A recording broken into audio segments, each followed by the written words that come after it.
Muy buenos días. Empezamos la primera charla del día viernes. Agradecer la presencia de todos ustedes.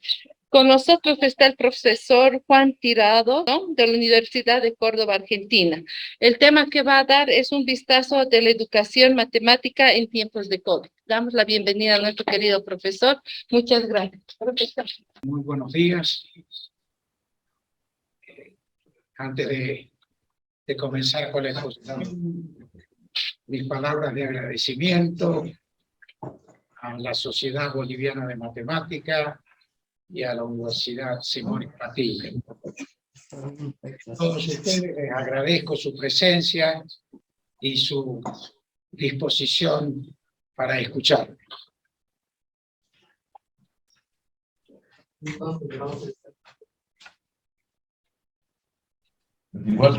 Un matemático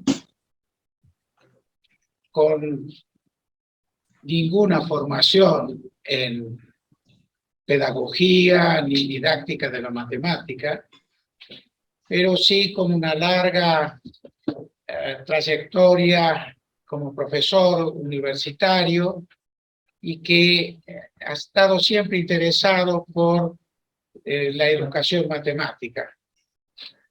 Y bueno, por eso el título es un vistazo matemático de la educación matemática. En los últimos 50 años hubo un crecimiento notable en el número de estudiantes en el nivel medio, un considerable incremento en la formación de profesores y un desarrollo muy significativo de la investigación en pedagogía y didáctica. Concomitantemente, los resultados de nuestros alumnos en matemática y también en lengua no dejan de decaer, como lo indican los informes internacionales PISA y las pruebas Aprender. He tomado como base la realidad argentina para esta exposición, pero hay muchos rasgos que son comunes a nuestros países hermanos. A continuación nos referiremos a algunos temas relacionados con la enseñanza de la matemática en los distintos niveles preuniversitarios, con la intención de provocar algunas reflexiones sobre la eficiencia de los métodos pedagógicos para la matemática, los programas y la formación de profesores. La matemática, como una expresión de la mente humana, refleja la voluntad creativa, la razón contemplativa y el deseo de perfección estética. Sus elementos básicos son lógica e intuición, análisis y construcción, generalidad y particularidad. Palabras de Curran de 1941. Sin duda, todo el desarrollo matemático ha tenido sus raíces psicológicas en necesidades más o menos prácticas. Pero luego, dicho desarrollo gana impulso en sí mismo y trasciende los confines de una utilidad inmediata.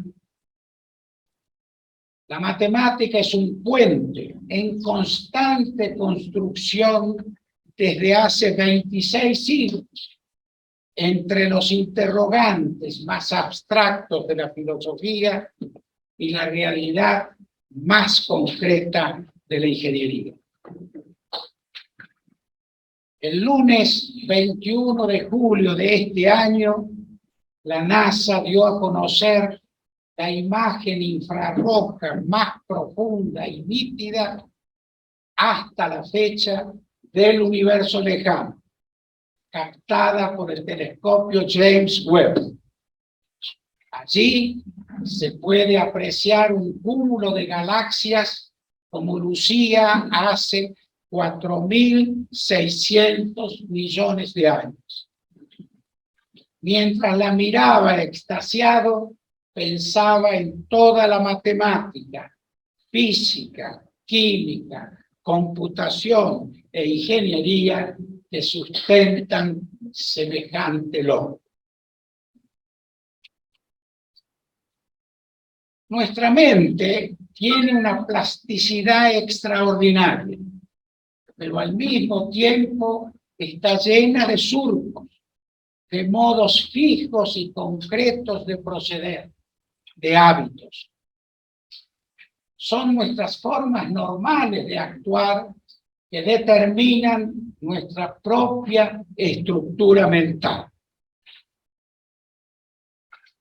En muchas ocasiones, nuestras rutinas mentales pueden resultar una rémora para resolver concretamente un problema que se resiste a encajar en nuestros moldes.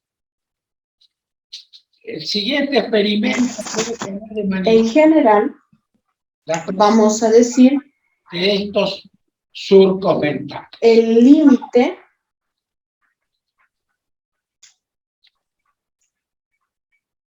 por los dos lados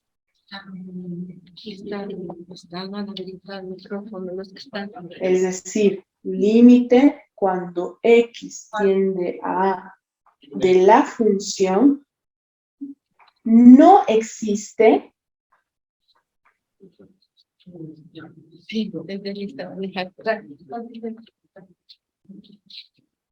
Miremos esta figura. Al mirar la figura, tal vez se vea la cabeza de una mujer joven con una pluma en el pelo y una gargantilla en el cuello. Tal vez, con más trabajo, traten ahora de reestructurar su visión de modo que perciban la cabeza de una mujer vieja con una nariz prominente y una barbilla en primer plano. O tal vez algunos vean primero la mujer vieja y tengan luego que esforzarse para verla joven.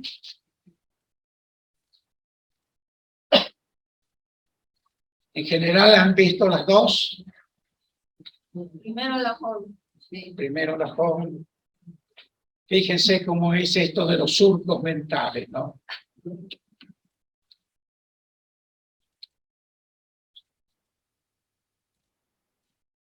Frecuentemente, las máximas de la sabiduría popular, servilmente seguidas, constituyen una verdadera obstrucción en el camino hacia la resolución original de ciertos problemas. Por ejemplo, en Argentina está muy difundida la expresión mínimo no imponible para determinar a partir de qué monto se calcula el impuesto a las ganancias. Debería decirse mínimo imponible o máximo no imponible, ya que el mínimo monto no imponible es cero. La representación gráfica en un eje de abscisas aclara completamente el porqué de nuestra afirmación. Si estas son las ganancias no imponibles y estas son las ganancias imponibles, entonces este punto que se llama mínimo no imponible es ridículo. El mínimo no imponible es cero. Este punto es el máximo de lo no imponible. Y este punto es también el mínimo de lo imponible. Pero economistas, presidente de la nación, funcionarios, profesores universitarios, seguimos hablando del mínimo no imponible. ¿Sí? Hoy, la educación en ciencia, tecnología, ingeniería y matemática, STEM, por sus siglas en inglés, no es una opción, es una necesidad. La comprensión de los alcances y procedimientos de la ciencia es necesario para que todos los ciudadanos puedan participar en forma efectiva, plena y democrática en nuestra sociedad, en el mundo actual y en el futuro.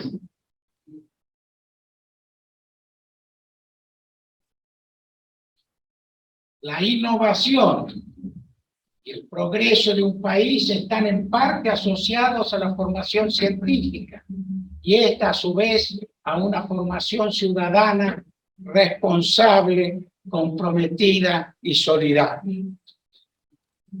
Ciertamente, enseñar y aprender ciencias amplía las posibilidades de inclusión social y laboral y además estimula el espíritu de investigación, el razonamiento lógico, el pensamiento reflexivo y crítico, útiles para cualquier dominio del saber. Desde la recomendación de Dewey, 1916, muchos países han impulsado la enseñanza de las ciencias naturales basada en la indagación, como medio para mejorar la comprensión por parte de los estudiantes de conceptos y procedimientos científicos. En el aprendizaje basado en la indagación, pensar como un investigador, los alumnos siguen el método científico, indagando, formulando hipótesis y realizando experimentos. Su correlato en la enseñanza de la matemática es el método de resolución de problemas, propuesto por George Polya en su libro How to Solve It, de 1945, donde se sugiere que para resolver un problema es conveniente atravesar las siguientes 4 etapas. Primero, comprender el problema mediante preguntas como ¿cuál es la incógnita? ¿Cuáles son los gastos? ¿Cuál es la consigna? Segundo, concebir un plan.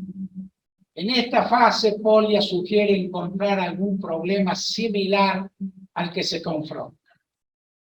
En este momento se está en los preámbulos de emplear alguna metodología. Tercero, ejecutar el plan. Toda vez que se tiene en claro un plan de ataque, este debe ejecutarse y observar los resultados.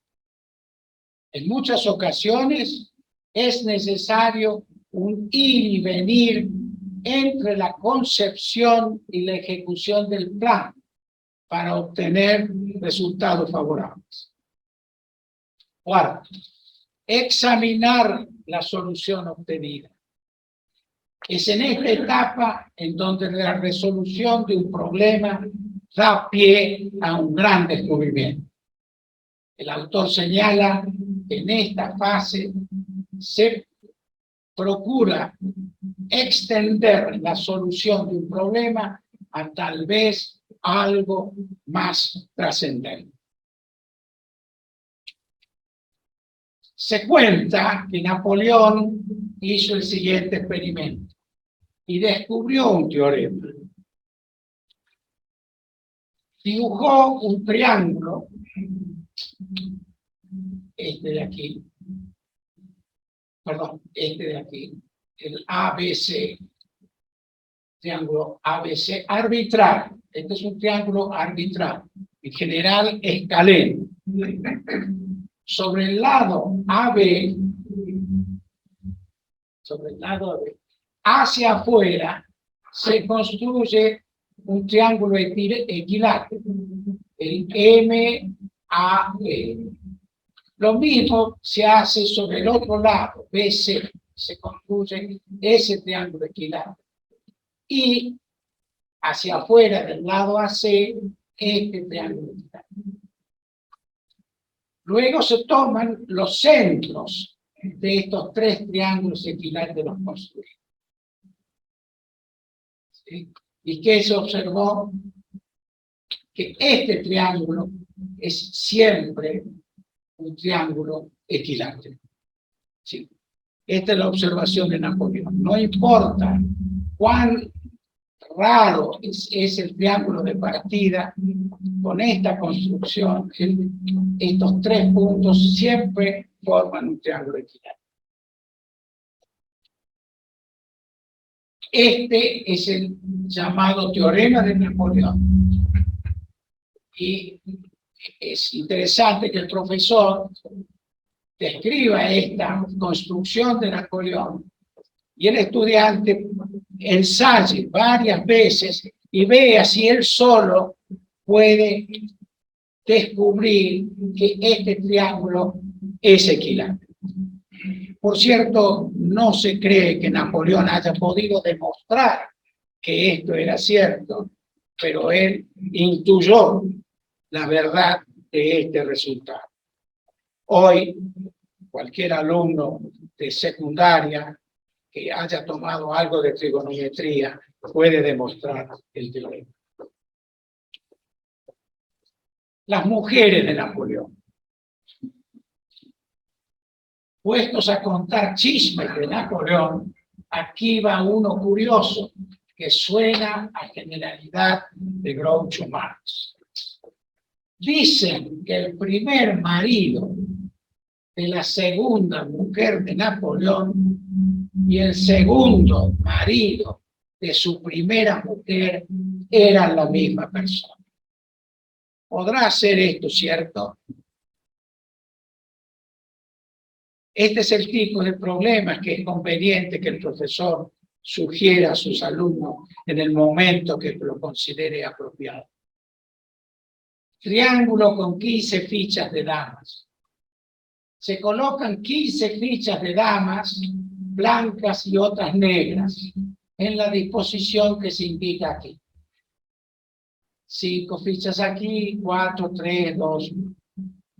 Pregunta: ¿habrá siempre, cualquiera que sea el número de fichas blancas y negras y cualquiera que sea su colocación, 3 fichas del mismo color cuyos centros sean los vértices de un triángulo equilátero? En la figura vemos algunos triángulos equiláteros con fichas del mismo color, ¿verdad? Por ejemplo, este y este. ¿Sí? Este triángulo equilátero de 3 fichas blancas, etc. Pero una cosa es que para una dada disposición uno pueda comprobar de que esta afirmación es verdadera, y otra cosa es dar una demostración que sea verdadera para todas las situaciones posibles. Para resolver esto es solo sentido común pensar y jugar un rato con esto hasta encontrar la solución. Los desafíos que plantea la resolución de algunos problemas bien elegidos despiertan el interés de muchas personas. Este aspecto lúdico de la matemática debe ser aprovechado para favorecer el desarrollo de ciertas capacidades y habilidades mentales de los estudiantes. Durante el aprendizaje de la matemática, los alumnos estudian conceptos, teoremas, algoritmos, definiciones. Muchas veces lo hacen con rechazo por no comprender para qué. Según nuestro modesto saber y entender, la enseñanza de algunos temas prescritos en los programas deberían ser motivados por el planteo de un problema. En nuestra opinión, no siempre se realiza una adecuada utilización del enfoque constructivista en el aprendizaje. El pensamiento libre de los estudiantes Funciona muy bien en la resolución de problemas como puzzles y juegos de ingenio. Pero para alcanzar objetivos claros de aprendizaje y logros concretos, es imprescindible la enseñanza directa e intencional. Partir de una situación problemática es necesario, ciertamente, para predisponer a los alumnos a una conceptualización eficaz. Para ello, es necesario seleccionar un buen texto. Tenemos la impresión de que en la literatura hay pocas sugerencias concretas y buenos problemas motivadores que faciliten a los profesores y maestros su tarea. En este sentido, las autoridades educativas deberían promover el concurso de matemáticos profesionales para la elaboración de guías para la introducción de distintos temas de los programas. La enseñanza de la matemática desde la edad más temprana debe ser una sutil dosificación entre técnica y creación, encontrándose ambas intrínsecamente fundidas gracias a la diversión y los sueños. El cálculo mismo debe pasar del estado de técnica al de arte. La pregunta de ¿para qué sirve enseñar matemáticas? Sigue planteándose muy a menudo. Es esencial comprender que, además de una cultura ciudadana necesaria, los cursos de matemáticas, más allá del razonamiento lógico, el espíritu crítico, el rigor y la autonomía, aportan la capacidad de establecer verdades absolutas mediante demostraciones, objetivos fundamentales para el desarrollo humano. En general, los diseños curriculares que los ministerios de educación hacen llegar a los maestros y profesores están bien elaborados por expertos actualizados en pedagogía y didáctica, aunque muchas veces teñidos por sesgos ideológicos o simplemente modas. Algunos carecen de ejemplos concretos de contenido que orienten al docente en la preparación de sus clases. Por el contrario, recomendamos consultar la iniciativa de Estándares Estatales Básicos Comunes, iniciativa educativa del 2010, que detalla lo que los estudiantes de Estados Unidos deben saber al final de cada grado escolar, desde el jardín de infantes hasta el secundario. Las reglas mnemotécnicas que se enseñan para automatizar algún cálculo son a veces demasiado artificiosas y solo se justifican si se tuviera que hacer frecuentemente ese cálculo. En las redes sociales hay ejemplos donde se comete este error. Sugiero confrontar en YouTube cómo enseñar la regla de 3 compuestos. Es un mal ejemplo de lo que hay que hacer. Las reglas de cálculo de las operaciones elementales, suma, resta, producto y división, deben ser dominadas por los alumnos y el cálculo mental debe ser estimulado. En particular, la multiplicación o división por potencias de 10. En cambio, no sería pertinente insistir en el aprendizaje del algoritmo de la extracción de la raíz cuadrada de un número. Pero, por ejemplo, si yo les pregunto cuánto es 3,05 por 1000, les va a llevar un tiempo dar el resultado. Eso es lamentable y cada vez es menos probable encontrar chicos que les den, chicos o grandes que les den la respuesta. Van a recurrir al celular y ver cuánto da ese producto. Eso no está bien y no ayuda al desarrollo de la mente humana, que es lo que se debe procurar en toda la enseñanza primaria y secundaria. Sacar lo mejor de sí, de cada uno de nuestros alumnos.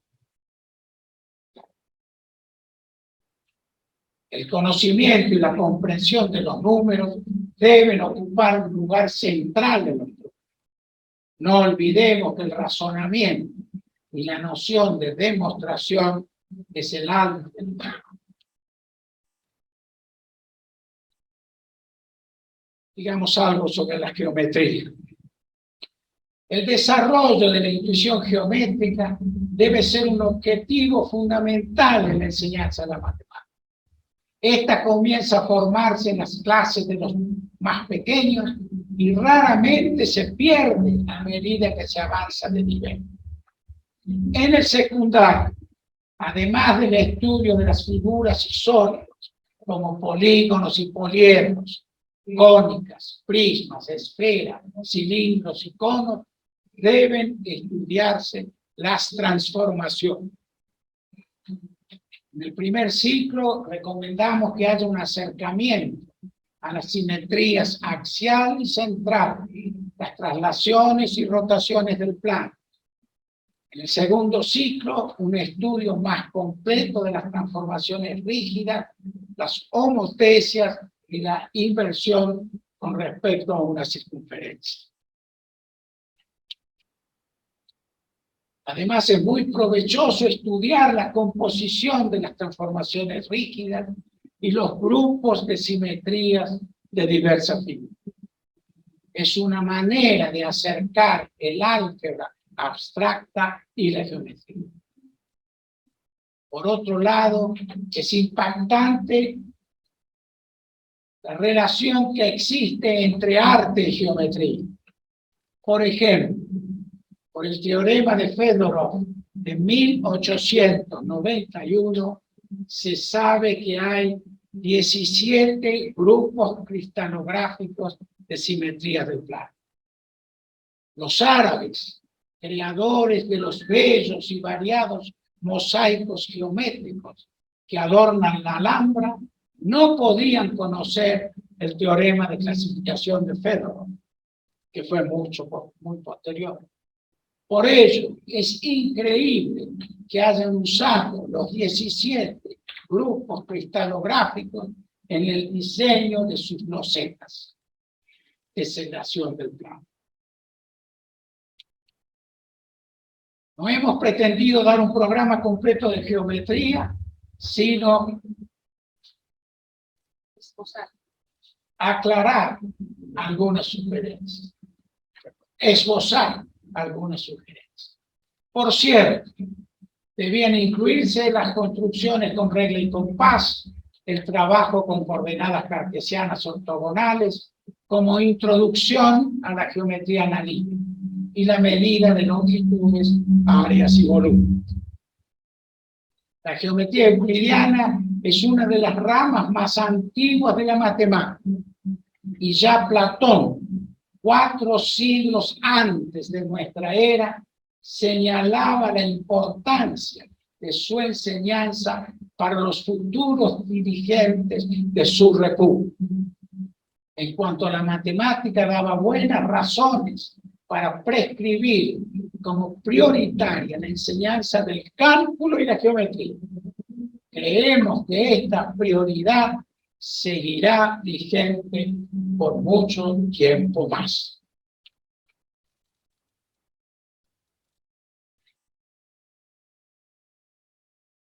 Veamos algo sobre la elipse. La elipse es el lugar geométrico de todos los puntos de un plano, tales que la suma de las distancias a otros 2 puntos fijos, llamados focos, es constante. Acá tenemos 2 puntos fijos, esos son los focos, con coordenadas menos C, 0 y C, 0. Y un punto de este lugar geométrico describe una elipse si la distancia de P a F' y de P a F, la suma es constante. Esa es por definición. Llamemos también 2A a la suma constante de distancia del punto P a F y F'. Llamemos 2A a la suma. Entonces, si las coordenadas del punto P son X e Y, las coordenadas que recurren el lugar geométrico, la distancia de P a F por el teorema de Pitágoras es la raíz cuadrada de la suma de los cuadrados de los catetos. Eso se puede ver bien.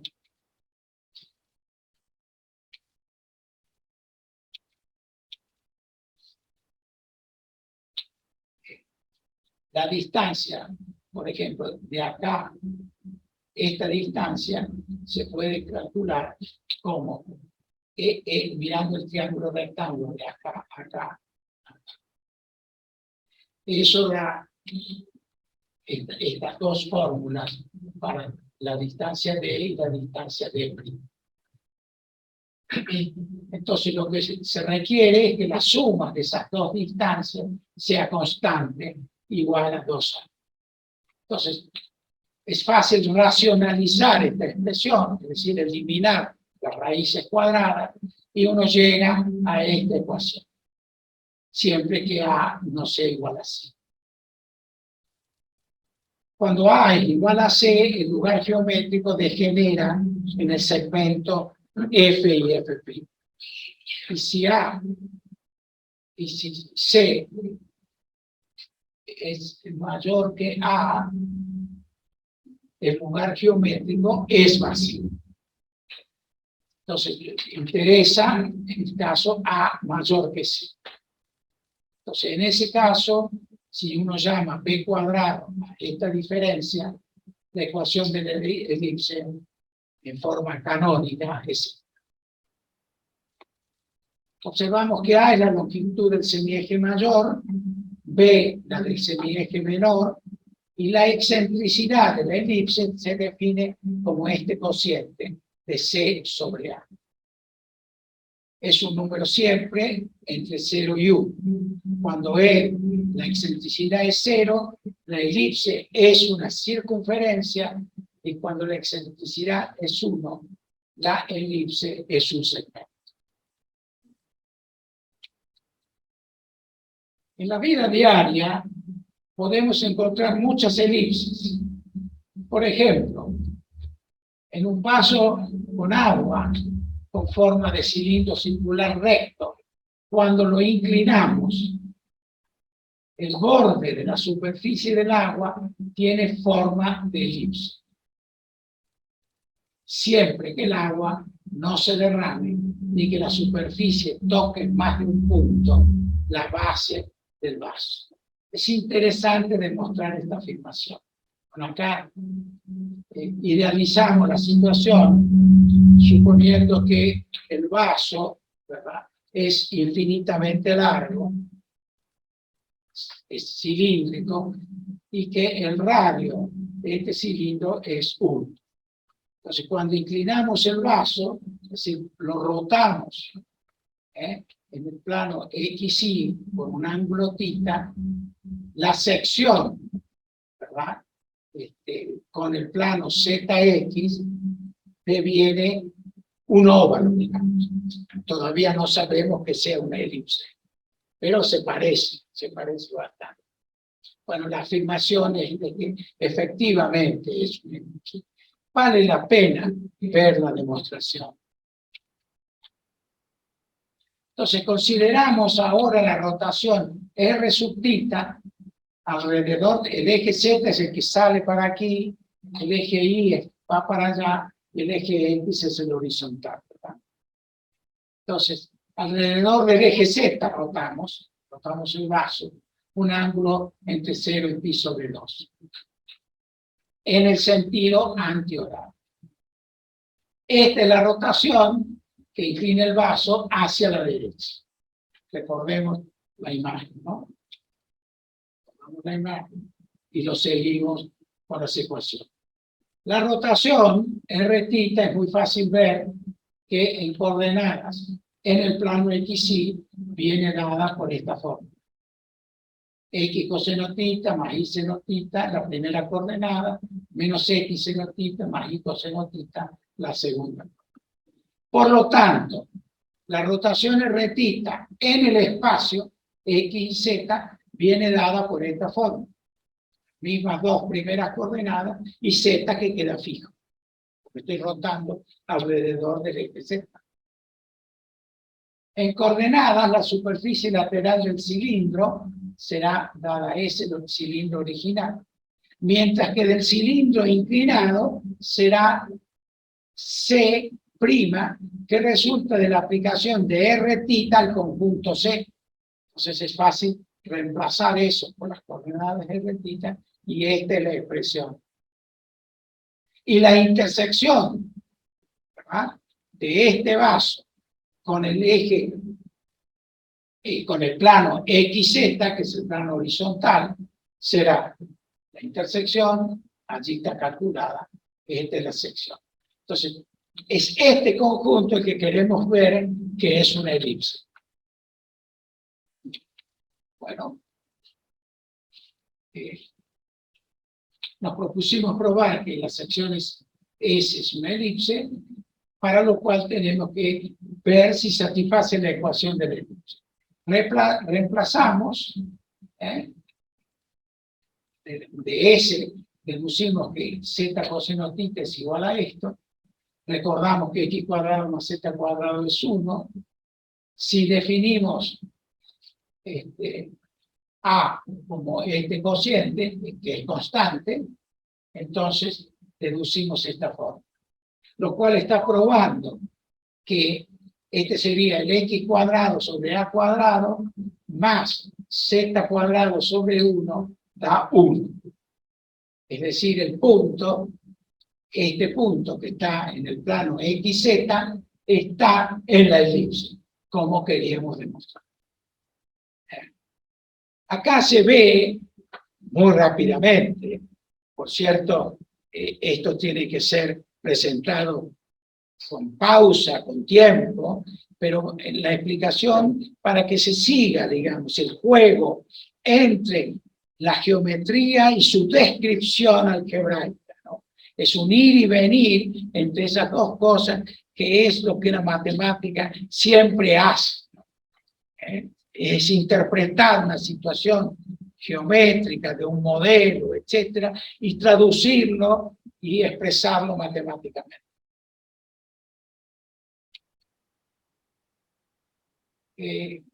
Bueno, acá es simplemente ver qué es lo que pasa cuando el ángulo θ se acerca a pi sobre 2, cuando estamos inclinando el vaso casi totalmente hasta que venga horizontal.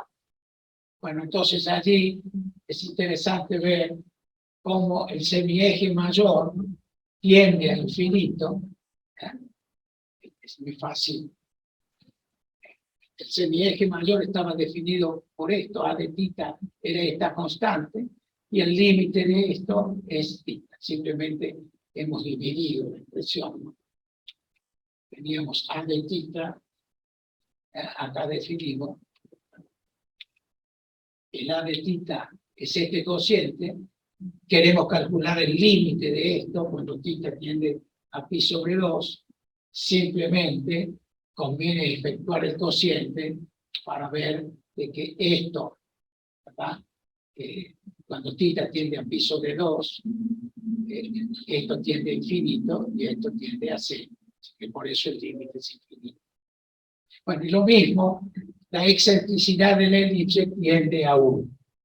Es decir, se interpreta esto como que cuando el vaso se inclina un ángulo de pi sobre 2, entonces La elipse, en verdad, tiende a degenerar en una recta. El concepto de infinito invade toda la matemática y creemos que no debe privarse a los alumnos del último año del secundario, por lo menos a los de orientación científica, de considerar conjuntos infinitos y la noción de límite.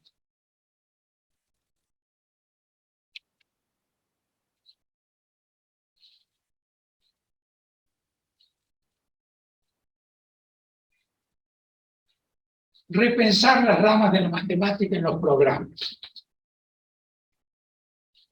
Transcribiremos a continuación algunas recomendaciones contenidas en el informe Villani-Torosian, 21 medidas para la enseñanza de las matemáticas, presentado al ministro de Educación de Francia el 12 de febrero del 2018. Contrariamente a una idea ampliamente difundida, los contenidos matemáticos enseñados evolucionan con el tiempo. Es por eso que exigen la formación permanente de los docentes. La enseñanza de la matemática no se resume en aprender a multiplicar en la escuela primaria o ver el teorema de Pitágoras en la secundaria. Consecuentemente, es conveniente decir algunas palabras acerca de los grandes campos matemáticos y su deseable evolución, sobre todo en los programas del secundario. Antes que nada, la epistemología y la historia de la construcción de las nociones matemáticas, cuyo aporte didáctico es realmente enriquecedor, se enseñan poco en la formación inicial.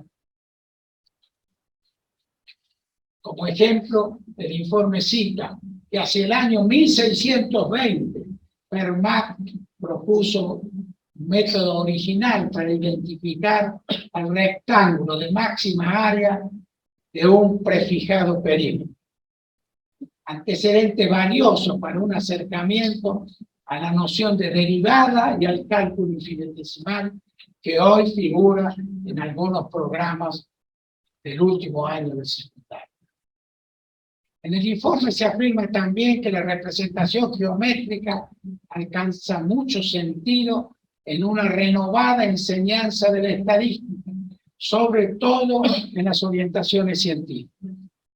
El estudio excesivo de las fluctuaciones y el muestreo aportan poco en términos de formación matemática.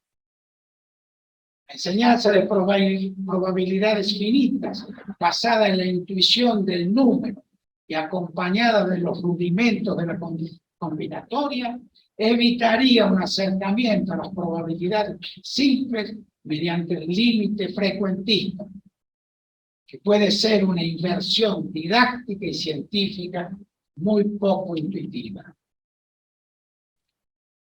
El álgebra, por su capacidad de compactación de razonamientos, es mal comprendida en la enseñanza y vinculada al cálculo inanimado. Ahora bien, el álgebra es la pura esencia de la matemática. Ergo, se debe velar por una adquisición razonada de las herramientas algebraicas hasta llegar a los números complejos. El análisis y la invención en el siglo XVII del cálculo infinitesimal son un aporte típicamente occidental a la cultura universal, aporte que sacudió la matemática china. Estas nociones y los problemas que la motivaron permanecen en el corazón de la matemática y sus aplicaciones.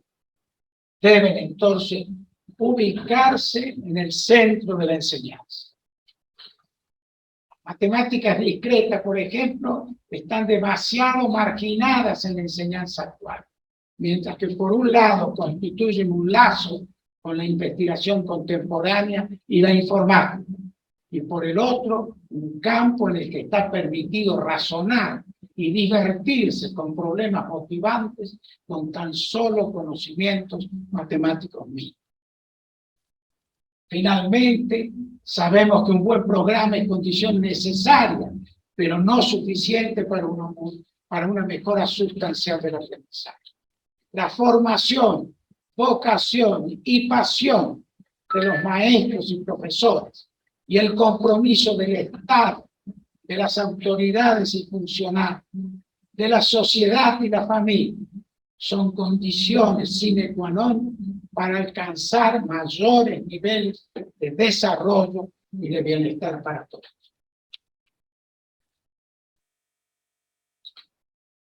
Veamos algo sobre la renovación y el desarrollo profesional de profesionales.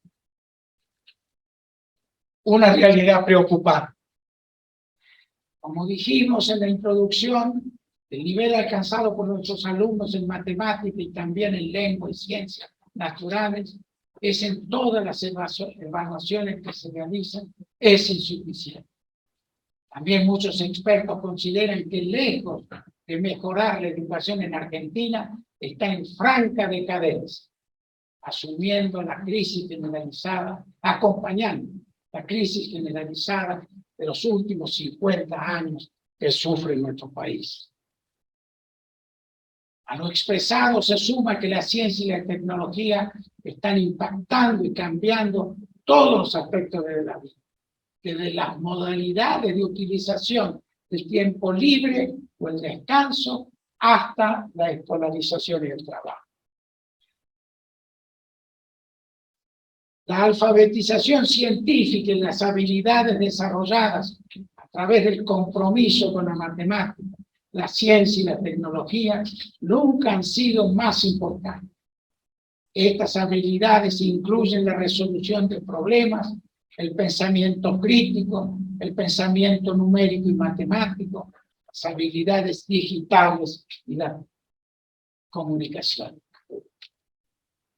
Por cierto, enfrentamos un problema multicausal: pobre o ineficiente financiamiento estatal de la educación, débil compromiso de los ciudadanos y la familia, y falta de un programa nacional de corto, mediano y largo plazo bien elaborado que incorpore la enseñanza de la matemática entre las prioridades nacionales.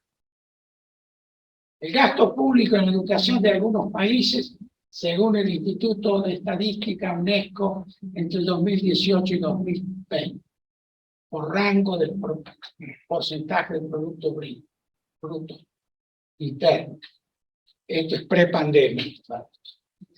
Acá tenemos en el rango de 6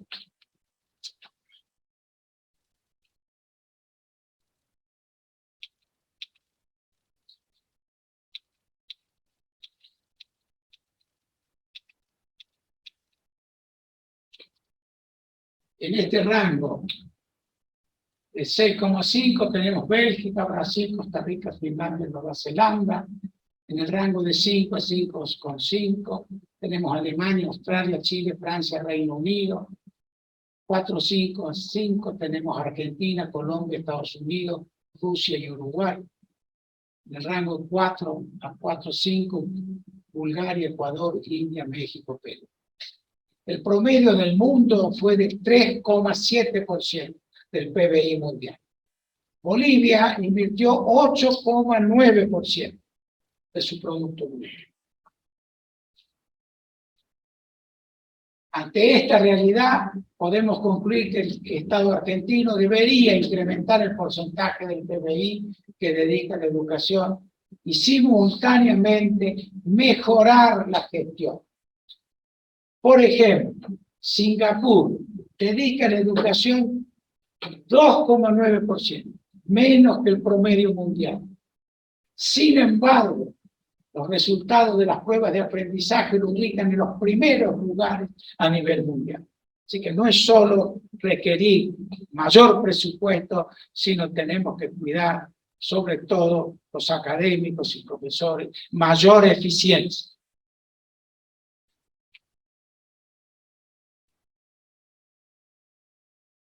Hay una queja generalizada y preocupante del cuerpo docente relacionada con esta decadencia, causada por el deterioro de la imagen de maestros y profesores en la sociedad el peso de las tareas administrativas, los bajos salarios y la falta de un escalafón académico como existe en la universidad. Los problemas de gestión de la clase que absorben el tiempo efectivo de enseñanza-aprendizaje generan ansiedad profesional. Afirmar que por lo menos un 30% de los profesores declara que no les gusta enseñar matemáticas.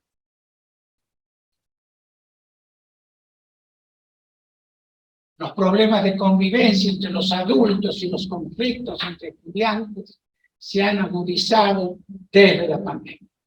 No conocemos estadísticas oficiales que indiquen un incremento del número de intervenciones de los equipos de convivencia escolar. Por otra parte, las fuentes consultadas coinciden en señalar que cada vez llegan más denuncias y de mayor sufrimiento a los equipos de orientación escolar vinculadas a la mala relación entre niños y adolescentes, como así también de la convivencia entre ellos, entre los adultos.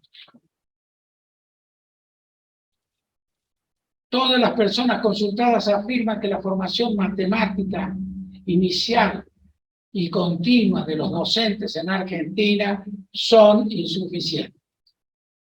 Una de las principales causas es el tiempo limitado dedicado a la disciplina y otra es la débil formación de muchos profesores de los institutos terciarios.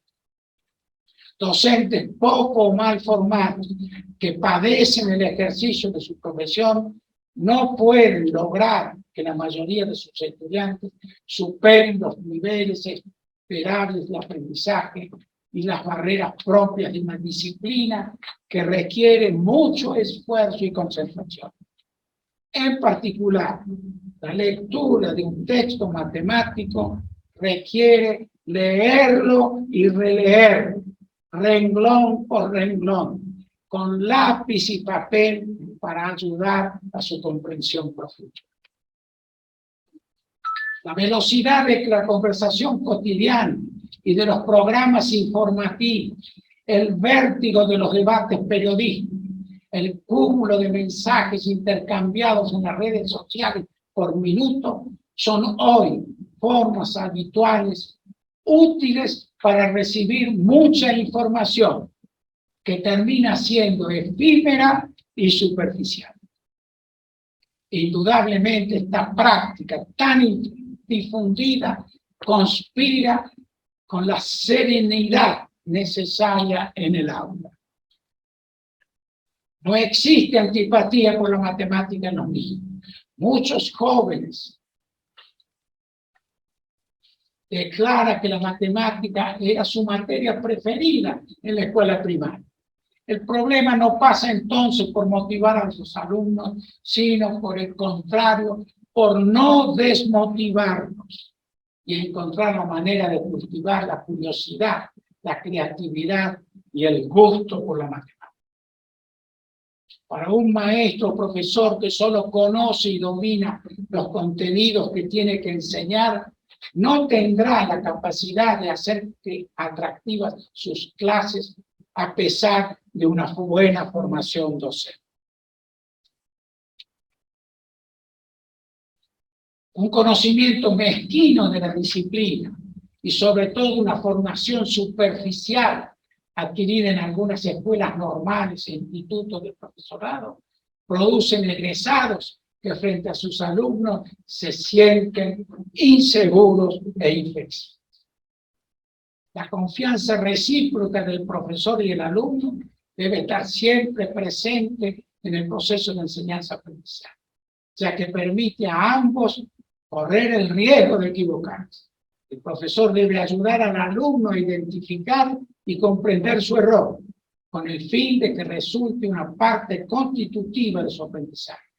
Por otra parte, debe manifestar que no tiene la totalidad del saber y cuando corresponda puede realizar la propuesta de indagar más profundamente sobre el tema para la clase siguiente. Años atrás participando en un seminario taller para profesores de matemática, escuché el siguiente diálogo entre dos profesoras. Una de ellas le comentaba a su amiga que un alumno, mientras desarrollaba el tema de potenciación, le preguntó, profe, ¿cuánto es 0 a la 0? ¿Y qué hiciste?, preguntó su compañero. A lo que la primera respondió: le contesté el difícil. Lamentablemente, estas respuestas evasivas son muy frecuentes, y agregaría, y dañinas.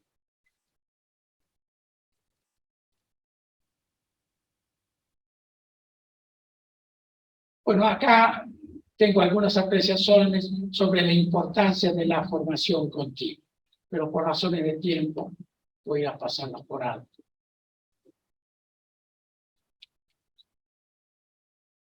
Acá les menciono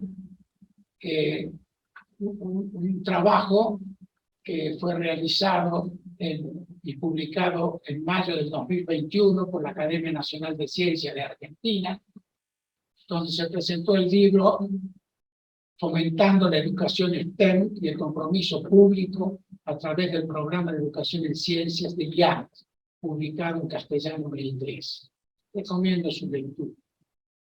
IANAS es la Red Interamericana de Academias Nacionales de Ciencias, creada en el 2014 para apoyar la cooperación para el fortalecimiento de la ciencia y la tecnología, como herramienta para promover la investigación y el desarrollo, la prosperidad y la equidad de las Américas. En 2020, por iniciativa de la Academia Nacional de Ciencias, IANAS convocó a un panel de 19 miembros y expertos en educación en el tema, de Argentina, Brasil, Canadá, Colombia, Estados Unidos. Fue liderado por Bonnie Schmidt, de Let's Talk Science, Fellow de Royal Society of Canada. En el libro se analiza con preocupación el estado de la enseñanza de las disciplinas STEM en las Américas, con diferencias significativas entre los países, y se sugieren caminos concretos que debidamente recorridos subsanarían o ayudarían a superar la decadencia generalizada que se advierte. Recomiendo, como dije, su lectura.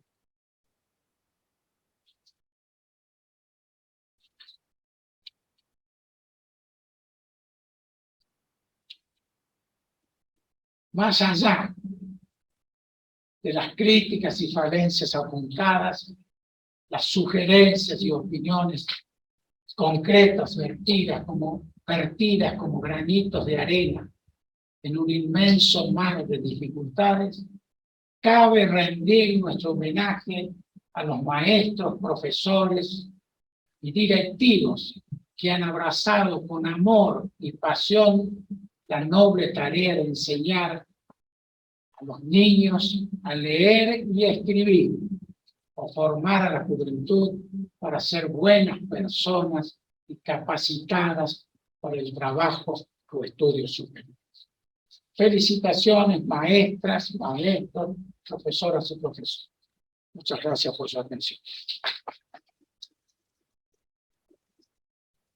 Agradeciendo la participación del profesor Tirado, haremos una ronda de preguntas. ¿Alguien tiene preguntas, por favor?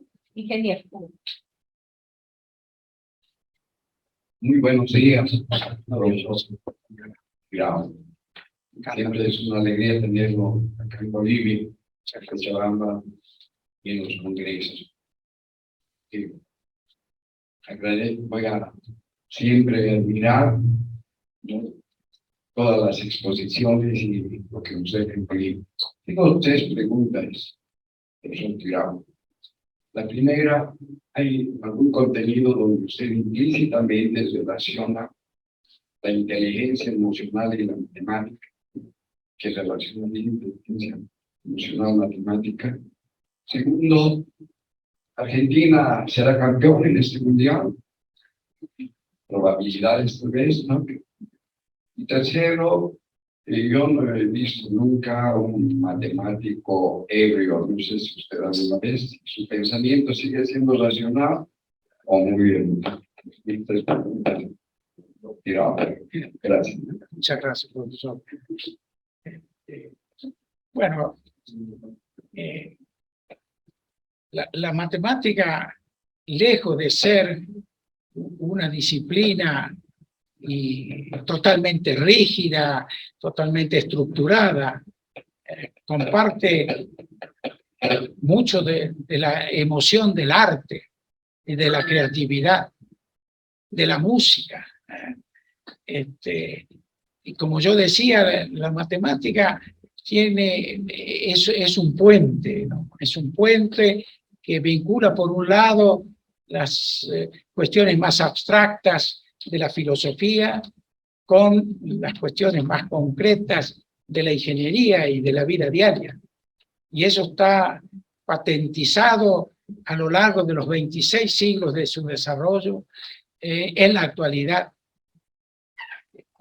El poner ese satélite que mencionaba al comienzo en órbita a más de 1,5 millones de kilómetros de la Tierra es algo increíble, es un logro fantástico, ¿no? No solo de la matemática, pero sí de la física, de la ingeniería, de la informática, etc. En cuanto hacia Argentina, yo estoy seguro que sí, sin recurrir a las estadísticas, pero por cierto, es solo una aspiración de que Argentina vuelva a estar en la final, digamos. Espero que así sea. Veremos. Ciertamente tenemos muy duros competidores. Y la tercera pregunta relacionada con el vino y los matemáticos. Yo conozco muchos matemáticos a quienes nos gusta el vino, pero no los he visto ebrios nunca, sí contentos. Gracias. Gracias. Muy buenos días, profesor. Muchas gracias por la exposición. Usted lo mencionó, un profesor que solo conozca lo que va a enseñar, definitivamente no lo va a hacer. Hace muchos años hubo una tendencia en Latinoamérica, en particular en Bolivia, de que la parte metodológica era lo que debía ser apoyado, desarrollado, y no tanto la parte de conocimiento. Desafortunadamente esto llegó hasta la educación superior, y hoy en día, en vez de fomentar un posgrado disciplinar, fomentan un posgrado en educación. He visto que ha hablado de 2 informes, uno del medallista Dilani y otro que se hizo en Argentina también, me imagino, por matemáticos. Entonces, ¿cuál cree que sería el desafío como nosotros en comunidad con matemáticos para poder un poquito concientizar que realmente los profesores tengan conocimiento no solamente de la parte didáctica, sino de la matemática? Muchas gracias. Sí, ciertamente en toda mi exposición, yo creo haber enfatizado la importancia que tiene el conocimiento y la enseñanza de contenidos matemáticos. Por cierto, sin desconocer la importancia que tiene el aspecto metodológico. Estar frente a un aula con chicos más o menos rebeldes e inquietos de 16 o 17 años, por ejemplo, o niños de 7 o 8 años que se distraen, que juegan, no se concentran, realmente requiere un conocimiento de la psicología y de la pedagogía importante, ¿no? Por eso señalaba que las ciencias de la educación han tenido un desarrollo importante, ¿no? A nivel de investigación también. Pero yo diría que el hueso más duro de roer, como decía, es la matemática. La matemática es algo duro de aprender y duro de asimilar. Es difícil aprender matemática en una charla de café. Sin embargo, uno puede hablar de diversos métodos pedagógicos que uno lleva al aula con bastante sentido. Eso no pasa en la matemática, ¿no? Entonces, me parece que por una reacción natural del ser humano, por ir por lo más fácil, ¿no? Nos ha llevado a esta situación. Y yo creo que se ha desequilibrado la formación de los profesores y de los alumnos en perjuicio del contenido matemático, que habría que volver. Por eso cito estas recomendaciones hechas en Francia, por ejemplo, por el grupo liderado Villani. Villani es ex-Fields Medal, es un matemático destacadísimo y que tiene bastante influencia en el gobierno de Macron y ha podido liderar este proyecto junto con el profesor Morosian, que también es un matemático, y han participado un grupo de unos 100 expertos, ¿no es cierto?, de todas las ramas del conocimiento, ¿no? Y es una recomendación que creo que vale la pena leer y releer, porque tiene recomendaciones no generales solamente, sino con aspectos concretos de lo que se quiere decir cuando hay un enunciado general. En matemáticas también nos pasa, un enunciado de un teorema muy general, por ahí uno no logra comprender el alcance hasta aplicarlo concretamente a diversos ejemplos, ¿no?, de lo que significa el teorema general. Bueno, acá en las recomendaciones que hacen llegar los ministerios, a veces se van en generalidades, y eso no es necesariamente bien comprendido por a quienes está dirigido el mensaje. Yo coincido, me parece, con su apreciación de que ahí está un problema. Y en ese sentido vamos retrocediendo. Yo me acuerdo haber visto libros de texto rusos cuando era Unión Soviética, y es increíble la cantidad de matemáticas que se le requería a los estudiantes rusos, ¿no?, de la ex Unión Soviética. Un buen libro de texto es muy importante. Esto hay que insistir en eso, ¿no? La tendencia de buscar en Google la respuesta que es la elipse, o en Wikipedia, o en las redes sociales, no es suficiente para nada. Primero, porque hay muchos errores. Cuidado con eso. Lo que está en la nube hay que filtrarlo debidamente. Y un buen texto escrito por gente competente es siempre una guía muy importante para el profesor. Los apuntes de clase, eso no alcanzan el nivel que merecen los estudiantes. Esa es mi posición. Gracias.